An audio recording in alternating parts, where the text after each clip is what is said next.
Sebelum membuat bisnis plan, hal yang wajib diperhatikan seorang calon wirausaha, yang pertama, produk apa yang ingin dibuat. Yang kedua, mengapa produk tersebut dibuat. Yang ketiga, siapa target pasarnya, pembelinya. Yang keempat, kapan produk akan dibuat. Yang kelima, di mana produk tersebut. Perencanaan usaha. Business plan adalah dokumen tertulis yang dirancang untuk menggambarkan semua unsur yang relevan untuk memulai suatu usaha. Nah, tujuan dari business plan itu memberikan gambaran yang jelas apa yang hendak dilakukan oleh seseorang wirausaha. Hal ini bisa dikatakan sebagai jembatan antara ide dan kenyataan. Ketiga, perencanaan usaha itu setelah mengetahui dan breakdown satu persatu proses membuat bisnis plan, kemudian menguraikan satu persatu. Pertama adalah tahap ide, lalu perumusan konsep usaha. Yang berikutnya studi kelayakan usaha. Nah, hal wajib dilakukan oleh pengusaha untuk melihat apakah proses dari bisnisnya yang dijalankan, mulai dari konsep ide usaha dan kelayakan. Dari kelayakan meliputi kelayakan pasar, kelayakan teknis atau operasional, kelayakan manajemen organisasi, dan yang terakhir adalah kelayakan keuangan. Pada prinsipnya, ada 4 aspek utama yang diperlukan dalam penyusunan bisnis plan, yaitu aspek manajemen produksi, aspek sumber daya manusia, aspek keuangan, dan aspek pemasaran. Kemudian ada aspek manajemen produksi. Menurut Mr. L. Rich adalah sebuah usaha untuk mengatur atau mengkoordinasi, mengarahkan, mengawasi kegiatan produksi agar lebih efektif, baik dari segi biaya dan waktu sesuai dengan yang telah ditentukan. Hal pokok dalam manajemen produksi. A. Perencanaan produksi. Perencanaan produksi dilakukan dengan tujuan mengadakan persiapan sistematis untuk proses produksi yang akan dijalankan. Dalam penyusun perencanaan produksi, hal-hal yang perlu diperhatikan adalah: 1. Jenis barang yang diproduksi. 2. Kualitas barang. 3. Jumlah barang. 4. Bahan baku. B. Pengendalian produksi. Apabila rencana produksi telah dilaksanakan, hal yang penting dilakukan selanjutnya adalah pengendalian produksi. Pengendalian produksi bertujuan untuk mencapai hasil yang maksimal dengan efektif dan efisien. Pengendalian produksi dapat dilakukan dengan cara: 1. Menyusun perencanaan jadwal kerja. 2. Mengatur jadwal kerja. Pengaturan data rencana sistem kerja. 3. Menentukan target pasar. C. Ada pengawasan. Harus dilakukan saat proses produksi berlangsung. Tujuannya agar hasil produksi yang dihasilkan pengawasan produksi sesuai dengan yang diharapkan, tepat waktu, tidak kekurangan atau kelebihan budget.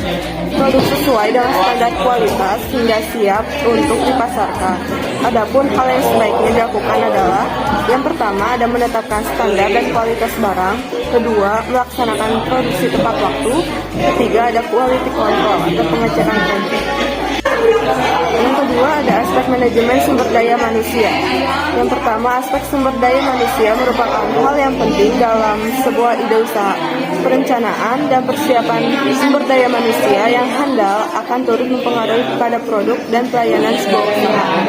Perencanaan sumber daya manusia yaitu bagaimana bisnis mampu memberikan motivasi kepada karyawan, serta proses perekrutan, pelatihan, dan evaluasi sehingga nantinya sumber daya manusia yang dimiliki dapat menjalankan operasi bisnis yang dikembangkan. Dalam perencanaan sumber daya manusia, perlu kiranya seorang wirausaha menganalisis hal-hal berikut: desain pekerjaan, menentukan desain pekerjaan apa saja yang dilakukan untuk menjalankan usaha. Hal ini melihat jenis usaha yang dijalankan.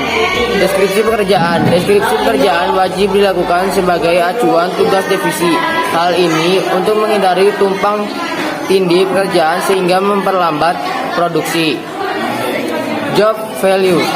Tujuan job value untuk menghargai nilai jabatan yang dihubungkan dengan gaji dan tunjangan yang terimakan.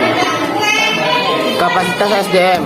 Kapasitas sangat menentukan produktivitas, oleh karenanya kapasitas SDM disesuaikan di level apakah bidang usaha. Rekrutmen, perusahaan harus menentukan kriteria penyeleksian karyawan. Produktivitas, pengusaha harus memperhatikan produktivitas karyawannya karena kontribusi positif karyawan berdampak positif bagi perusahaan. Training and development, perusahaan harus mengikuti perkembangan teknologi yang ada, oleh karenanya setiap SDM diberikan pelatihan dan pengembangan. Compensation and benefit, setiap perusahaan harus bisa memberikan kompetisi yang kompetitif kepada karyawannya yang terbaik. Karyawannya dengan kinerja baik berhak mendapatkan reward. Career planning, perusahaan dapat mengategorikan karyawan ke dalam beberapa level sehingga memacu prestasi dan kinerja di level mana sebagai target. C. Ada aspek manajemen keuangan. Aspek keuangan dari perencanaan usaha harus dapat memperlihatkan potensi dana yang dimiliki, kebutuhan dana eksternal, perhitungan kelayakan usaha, termasuk laporan keuangan, neraca, rugi laba, dan cash flow. Beberapa hal yang perlu disampaikan dalam aspek ini adalah: 1. Sumber pendanaan seperti modal sendiri dan modal pinjaman. Yang kedua, ada kebutuhan pembiayaan atau modal investasi. Di antaranya itu tanah, bangunan, peralatan, biaya operasi, dan biaya lain-lain. Ketiga, ada kebutuhan pembiayaan atau modal kerja.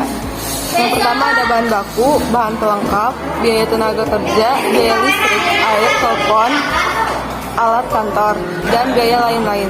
Yang terakhir ada 4 analisa biaya tetap. Yang pertama yaitu ada gaji, penyusutan, bunga pinjaman, biaya iklan, dan biaya lain. 5. Biaya berproduksi, upah, biaya bahan, biaya kemasan. 6. Proyeksi aliran kas. Uraian: A. Sumber dana atau inflow, B. Penggunaan data atau outflow, C. Arus kas bersih atau net flow sama dengan A plus B, D. Keadaan kas awal, E. Keadaan kas akhir, atau C plus D. Penentuan 7. Penentuan harga pokok produksi. Perhitungan harga pokok penjualan harus dibuat agar dapat diketahui berapa besar biaya pokok yang dikeluarkan untuk membuat sebuah barang dan digunakan sebagai dasar penetapan harga ataupun perhitungan laba dalam perusahaan. Alat analisis dalam aspek keuangan. Dalam rangka mengukur kelayakan suatu usaha dari sisi keuangan, maka diperlukan pengukuran kelayakan usaha di mana intinya adalah kondisi di mana hasil yang diperoleh lebih besar dari sana yang diinvestasikan. Ada beberapa cara untuk mengukur kelayakan usaha dari sisi keuangan, yaitu yang pertama adalah return on investment, yaitu merupakan ukuran atau besaran yang digunakan untuk mengevaluasi efisien sebuah usaha dibandingkan dengan biaya dan modal awal yang dikeluarkan. Cara ini merupakan perhitungan yang sangat sederhana dan cukup mudah untuk dilakukan. Pendapatan yang dihasilkan dapat berupa arus kas yang diterima setiap periode atau pendapatan dalam jumlah besar. Aspek pemasaran perlu diperhatikan dalam sebuah perencanaan usaha untuk mengetahui seberapa besar peluang pasar bagi produk yang akan ditawarkan. Ada beberapa hal yang berkaitan dengan aspek pemasaran dalam perencanaan usaha, antara lain: 1. Mengidentifikasi perilaku konsumen, 2. Menganalisis pasar konsumen, 3. Menganalisis pesaing, 4. Menentukan target marketing, 5. Menetapkan marketing budget, 6. Menentukan timing, dan 7. Menentukan marketing. Ciri-ciri bisnis plan yang baik. Scale of business terukur, dapat dicapai, dapat diandalkan, batas waktu yang ditentukan. Aspek-aspek dalam bisnis plan adalah pasar, teknis, manajemen, hukum, ekonomi dan sosial, keuangan. Fungsi bisnis plan: alat bantu untuk menentukan visibilitas usaha yang akan dijalankan dalam kondisi pasar yang ada. Acuan atau guidance bagi pelaku usaha atau pengurus koperasi untuk mengorganisir aktivitasnya. Alat bagi pelaku usaha untuk memperoleh dukungan pendanaan.